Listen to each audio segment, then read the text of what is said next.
My parents didn't scream, didn't argue, didn't even look embarrassed. They just sat across from me and calmly said they would raise my rent unless I became my sister's unpaid nanny. 4 hours every evening, 2 weekends a month. They called it helping family. I called it what it was: pressure, dressed up as obligation. Most people break down when their own parents corner them like that.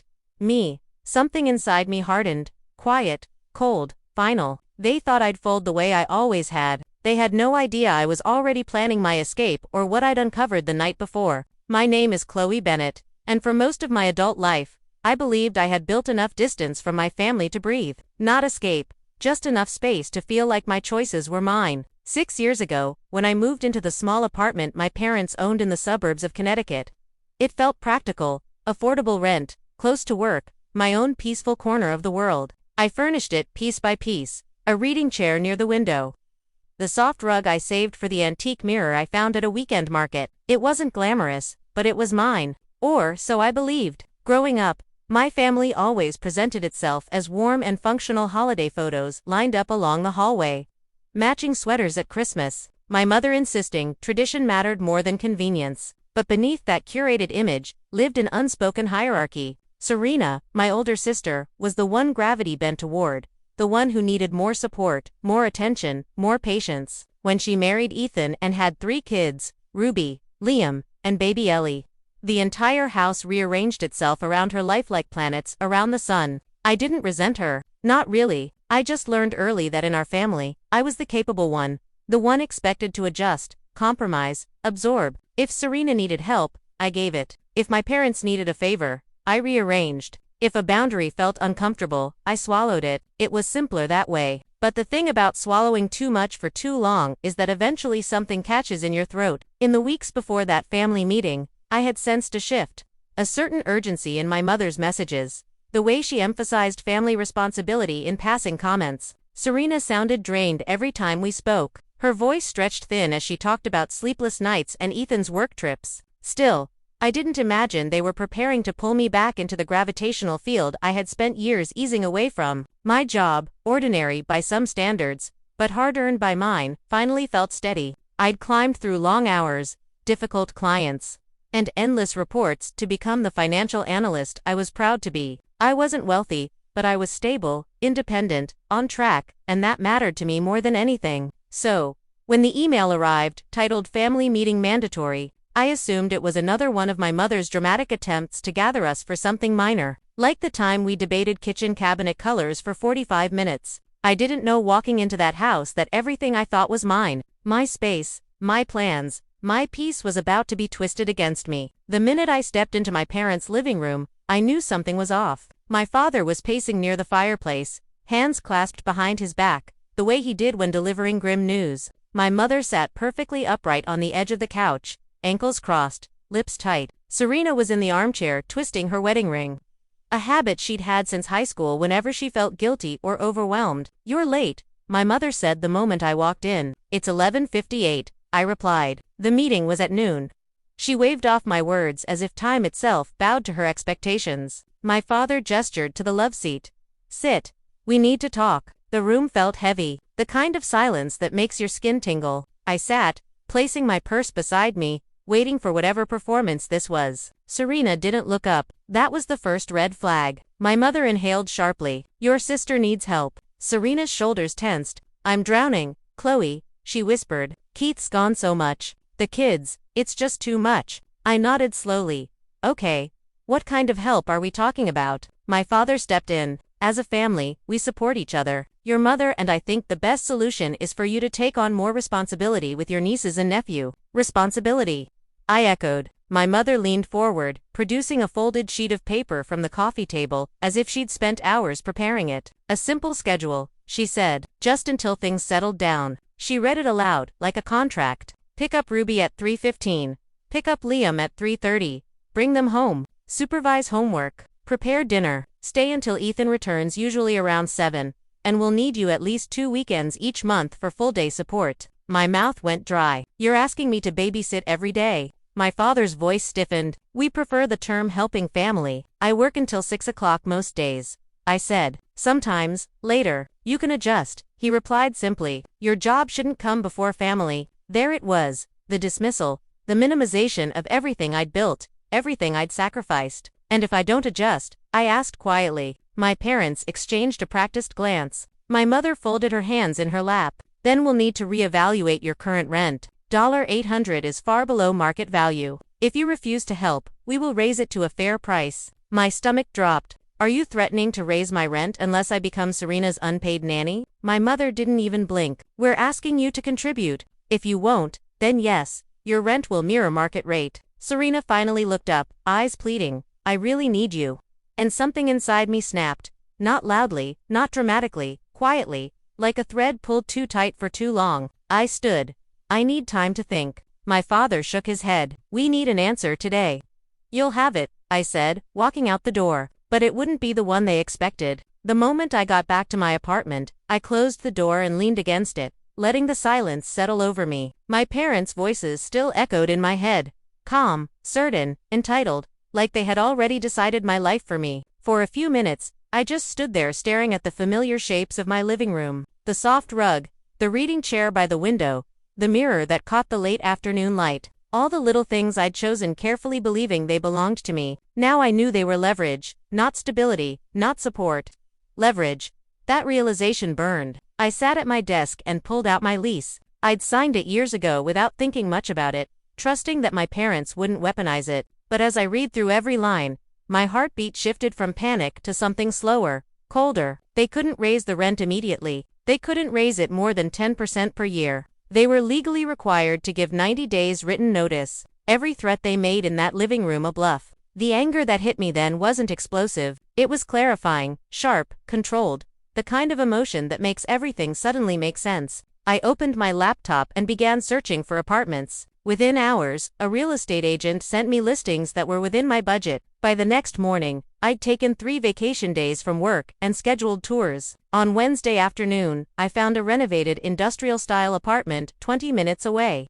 Exposed brick, tall windows, a space that felt honest, untouched by expectation. I applied on the spot. By Thursday morning, the approval came through. I didn't tell anyone, not a word. Thursday night, I started packing. I worked deliberately, room by room, folding clothes in silence, wrapping dishes in paper, labeling boxes with calm handwriting. The apartment slowly transformed into a half-empty shell. The more I packed, the more I felt like I was reclaiming something I hadn't realized I'd lost. On Friday, I drafted my 60-day notice exactly as the lease required. No emotion, no explanation, just facts. I printed it, signed it, slid it into an envelope, and sent it by certified mail. By Saturday morning, movers arrived right on time. Rain pattered softly against the windows as they carried out my furniture, my books, my carefully chosen decor. I walked through the apartment one final time, cleaning the counters, smoothing the wrinkles from the bedspread, making sure everything was spotless. If my parents wanted to weaponize this space, they wouldn't get a single excuse to make it chaotic. When the last box was loaded, I placed the keys on the counter, stepped outside, locked the door, and slid them through the mail slot. By the time my parents realized what was happening, I was already gone. My phone lit up before I even finished unpacking my first box in the new apartment. 10 missed calls, then 16, then 23.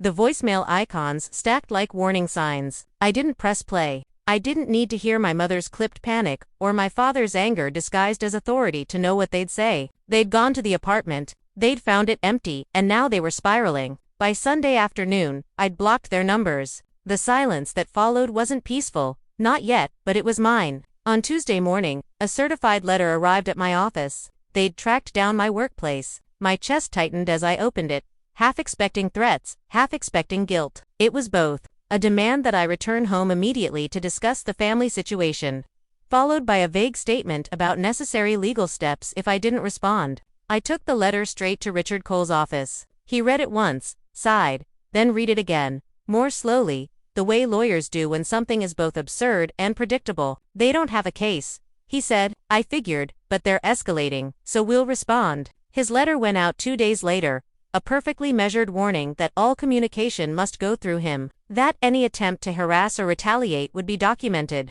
and that no legal claims against me had standing. And just like that, the call stopped. The silence this time felt different. Not mine.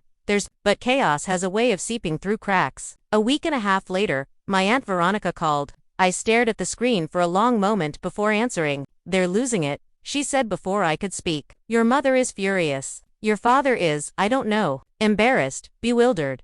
Both." I didn't say anything. I didn't owe her a defense. "They hired a nanny," she added quietly. "It's costing them real money." There it was. The chaos, the consequence. Still, the story wasn't over. 2 weeks later, Richard called me into his office. "Your parents have requested a mediation session," he said. "It appears they've also retained counsel."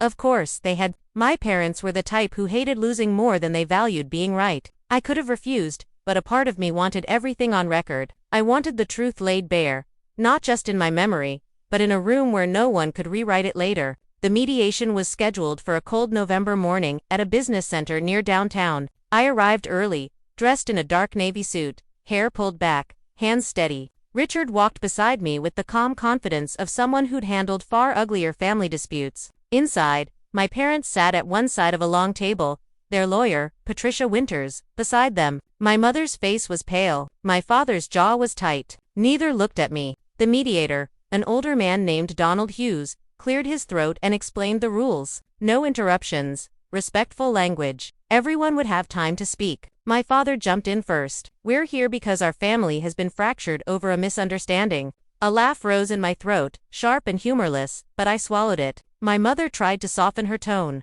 "We simply asked Chloe to support her sister during a difficult time. We didn't expect her to flee." "Flee," I repeated softly. Even I followed the legal terms of my lease and moved to a new apartment. "We offered affordable housing," my father snapped. "And in return, I cut in. You threatened to raise my rent unless I became my sister's unpaid nanny." Patricia shifted forward. "My clients regret how that conversation came across." "No," I said, "let's not reshape it." They said the words, "Raise your rent unless you help." They said it calmly, proudly, as if it were reasonable. My mother's shoulders tensed. "We were trying to help Serena, and you decided my life, my time, my job, were all negotiable, so hers wouldn't be. You weaponized rent. You used the apartment I cared for and paid for as leverage. You didn't ask me to help. You told me I owed it." Silence spread across the room, thick and uncomfortable. Even Patricia seemed unsure how to proceed. Richard leaned forward. "My client is willing to maintain a relationship, but only if boundaries are respected. No financial threats, no childcare obligations, no interference with her housing or career." My father's face reddened. "So that's it. You expect us to accept these demands." I held his gaze. "I expect you to accept that I am an adult and that coercion is not family." My mother's eyes filled with a mix of anger and wounded pride. "We just wanted you home." "This wasn't about home," I said quietly. "This was about control." Donald interjected gently. "Let's focus on a possible resolution." It took another 30 minutes of back and forth, my parents shifting between defensiveness, justification, and reluctant acknowledgement, but eventually they agreed. They would respect boundaries. They would stop using financial leverage. They would not pressure me into childcare, and any future issues would be approached with consent, not expectation. Patricia drafted a short memorandum. We all signed it. It wasn't legally binding, but it was a record, a line drawn in ink. As we gathered our things, my mother finally looked at me. Really looked. Her voice cracked. "I didn't realize you felt trapped." "You didn't need to realize it," I said. "I told you for years in 100 ways. You just never listened." My father spoke last. "So what happens now?" I took a slow breath. "Now you deal with the chaos you created, and I live my life." Richard placed a hand on my arm, guiding me toward the door. The hallway outside was quiet, but my heartbeat steadied with every step. This wasn't victory. This wasn't revenge. This was reclamation. And for the first time in my life,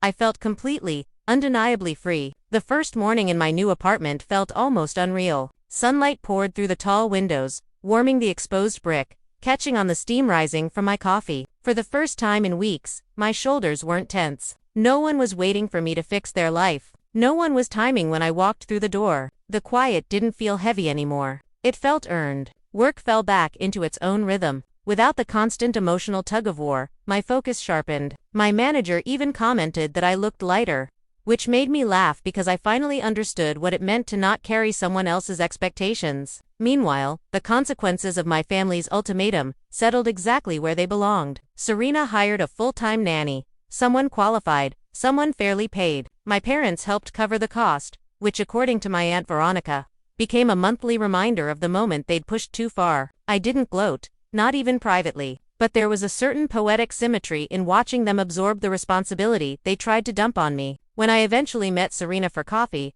the conversation felt genuine again. No manipulation, no desperation, just two sisters trying to rebuild something honest. I didn't volunteer to babysit. She didn't ask, and that alone showed how much had shifted. Dinner with my parents came weeks later at a neutral restaurant. It was awkward at first, but civil, careful, almost fragile. They asked about my new place, my work, my routine. I answered, but with the confidence of someone who finally understood her own worth. Our relationship wasn't healed. Not fully. Maybe never. But it was no longer built on obligation. And that was enough. Looking back, disappearing wasn't an act of rebellion. It was an act of survival. Setting boundaries didn't destroy my family. It revealed what was already broken, and what could finally be rebuilt. I learned that love without respect is just control, dressed up as tradition, and no one deserves to live under that weight. If you've ever felt cornered by the people who were supposed to protect you, know this: choosing yourself isn't selfish, it's necessary. If this story resonates with you, share your thoughts in the comments and make sure to subscribe. There are more stories ahead, and you don't want to miss the next. Asterisk.